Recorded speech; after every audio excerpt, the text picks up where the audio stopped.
Hello everyone, welcome to study with Gyan Prakash. तो दोस्तों, उत्तर प्रदेश में आरओ की परीक्षा भी रद्द कर दी गई है और अगले 6 महीने के अंदर ये परीक्षा पूरी शुचिता के साथ कराने के आदेश दिए गए हैं। साथ ही साथ मुख्यमंत्री श्री योगी आदित्यनाथ ने कहा है कि दोषियों के खिलाफ सख्त से सख्त कार्रवाई की जाएगी।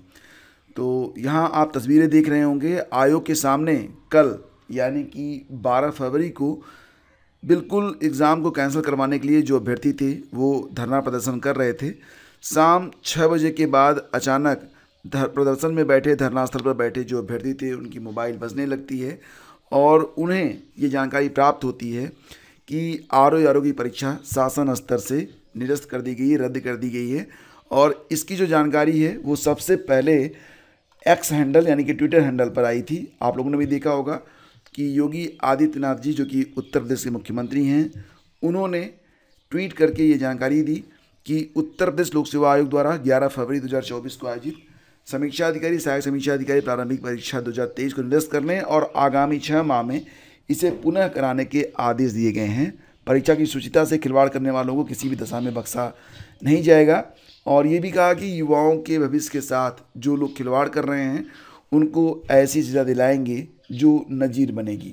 तो आप लोगों ने भी ये खबर ज़रूर देखी होगी और पढ़ी होगी। फिलहाल फ्रेंड्स, यहाँ पर जो बातें मैं आपके सामने रख रहा हूँ, अगर उसको देखा जाए तो यूपीपीएससी के इतिहास की सबसे बड़ी परीक्षा पर ये दाग लगा है। 411 पदों के लिए ये विज्ञापन जारी किया गया था और अभ्यर्थियों ने भी, जब उनसे कहा गया कि आप लोग सबूत दें, उसके बाद इसकी जाँच होगी और तत्पश्चात ये परीक्षा रद्द होगी या नहीं होगी, इस पर निर्णय लिया जाएगा। तो आरओ परीक्षा का पेपर लीक होने का दावा जानने के लिए आज तक पर उन अभ्यर्थियों के बीच, जो आज तक ये पोर्टल है, अभ्यर्थियों के बीच पहुंचा था जिनके पास पेपर लीक परीक्षा से पहले ही पहुंच गया था और जिसकी शिकायत उन्होंने आयोग और उत्तर प्रदेश सरकार दोनों से की थी। इन अभ्यर्थियों में से एक, क्या नाम है उनका, पवन कश्यप और राहुल त्रिवेदी, जिन्होंने अन्य छात्रों की तरह 11 फरवरी को लखनऊ में ही यह परीक्षा दी थी।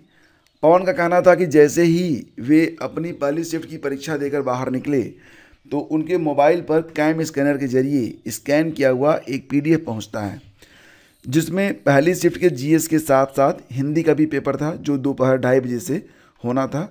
तो ये तस्वीर भी उन्होंने यहाँ पर, खैर ये तस्वीर तो वायरल है, सभी लोगों ने देखा, लेकिन आज तक पर ये तस्वीर भी है। तो असली पेपर से मैच कर रहा था सोशल मीडिया पर वायरल पेपर, ठीक है। और वायरल हुई पीडीएफ फाइल और परीक्षा में दिए गए प्रश्न पत्र का मिलान करने पर पता चला कि जीएस के पूछे गए 140 सवाल हूबहू एक जैसे थे। दूसरी पाली में हिंदी के पूछे गए 60 सवाल भी वही थे, बस उनकी नंबरिंग अलग थी। इनका कहना था कि जिस पीडीएफ फाइल में पेपर लीक हुआ है उसको कैम स्कैनर से फ़ोटो खींचने के बाद पीडीएफ बनाया गया। कैम स्कैनर में तारीख और वक्त नीचे लिखा आता है। पेपर की पीडीएफ में तारीख 10 फरवरी 2024 साफ दिखाई दे रही थी और टाइम भी दोपहर के 1 बजे का लिखा हुआ था। पवन और राहुल के दावों के अनुसार तो आरओ का पेपर लीक 11 फरवरी की परीक्षा से पहले 10 फरवरी को दिन में 1 बजे ही हो गया था।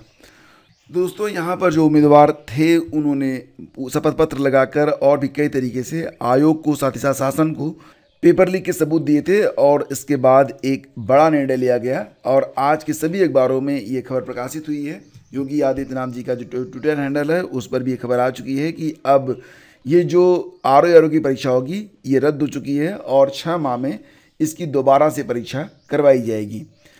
तो दोस्तों, अगर आप देखें तो आखिर ये परीक्षा रद्द कैसे हुई, कहाँ से हुई, इसके बारे में भी कुछ खबर यहाँ पर छपी हुई है। जैसा कि आप लोग यहाँ पर देख सकते हैं कि जो परीक्षा केंद्र निर्धारण से पहले जिलाधिकारी के स्तर से ही आयोग जो है परीक्षा केंद्रों की सूची मांगता है और इसमें जो मुख्य भूमिका निभाते हैं वो बाबू निभाते हैं। तो बाबू क्या करते हैं, ये कुछ पैसों के लालच में क्या करते हैं कि कुछ ऐसे विद्यालयों की सूची भी आयोग को सौंप देते हैं जो कि एक तरीके से नॉन एडेड होते हैं और काफ़ी दूर होते हैं, लेकिन जिलाधिकारी से परीक्षा केंद्रों की जब सूची मांगी जाती है लोक सेवा आयोग के द्वारा तो जिला प्रशासन के बाबू वित्तविहीन स्कूलों की दे देते हैं सूची। और इसके बाद हालांकि इस पर कभी ज़्यादा जो है हो हल्ला नहीं मचा, लेकिन मुख्य वजह यही मानी जाती है कि यहीं से पेपर लीक की घटनाएं ज़्यादा होती हैं।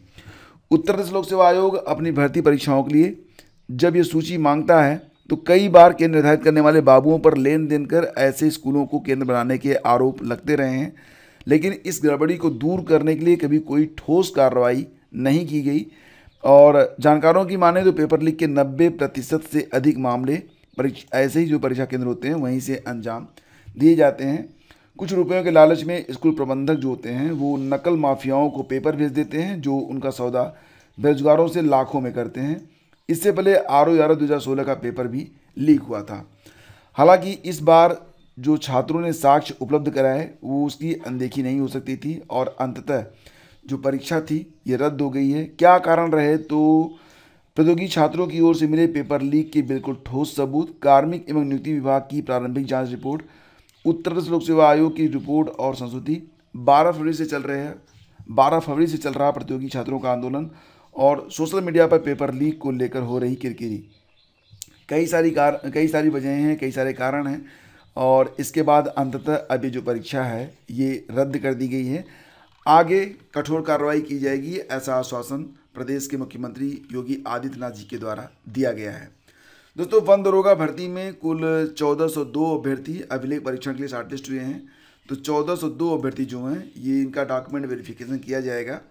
तो फिलहाल ये लिस्ट जो है आपको मिल जाएगी टेलीग्राम चैनल पर और ऑफिशियल वेबसाइट पर भी। आयोग के सचिव अवनीश सक्सेना ने बताया कि 701 पदों के सापेक्ष लिखित परीक्षा के बाद कुल 1697 अभ्यर्थियों को शारीरिक मानक परीक्षण के लिए योग्य पाया गया था। तो इस परीक्षा में 1402 अभ्यर्थी सफल हुए जबकि 101 असफल घोषित किए गए। 194 अभ्यर्थी जो थे वो अनुपस्थित रहे।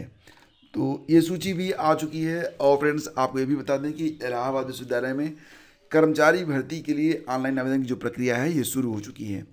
तो यहाँ पर ग्रुप A, B और C के कुल मिला के 347 पदों पर भर्ती होगी और आवेदन जो है ये शुरू हो चुके हैं 1 मार्च से। कब तक चलेंगे तो 1 अप्रैल तक जो आवेदन है आप कर सकते हैं। फीस इसकी काफ़ी ज़्यादा है, 1600 रुपये फीस है जनरल, OBC और EWS की, जबकि 800 रुपये फीस देनी पड़ेगी किसको, जो रिजर्व कैटेगरी के अभ्यर्थी हैं, जैसे कि PWD की जो अभ्यर्थी हैं वगैरह। PWD वालों को केवल 100 रुपये फीस देनी है, SC ST को 800 रुपये की फ़ीस यहाँ पर देनी है। ग्रुप C के कौन कौन से पद हैं तो ग्रुप C के एनिमल अटेंडेंट के 3 पद हैं। इसके अलावा सहायक ड्राफ्टमैन का पद है, डार्क रूम सहायक के पद हैं, डाटा एंट्री ऑपरेटर के 4 पद हैं, ड्राफ्टमैन के 2 पद हैं, ड्राइवर का 1, ड्राफ्टमैन सह प्रशिक्षक का 1, फील्ड असिस्टेंट के 2, ग्राउंड्समैन वाटरमैन के 2, हर्बेरियम अटेंडेंट के 2, हिंदी टाइपिस्ट का 1, जूनियर ऑफिस असिस्टेंट के 49 पद हैं।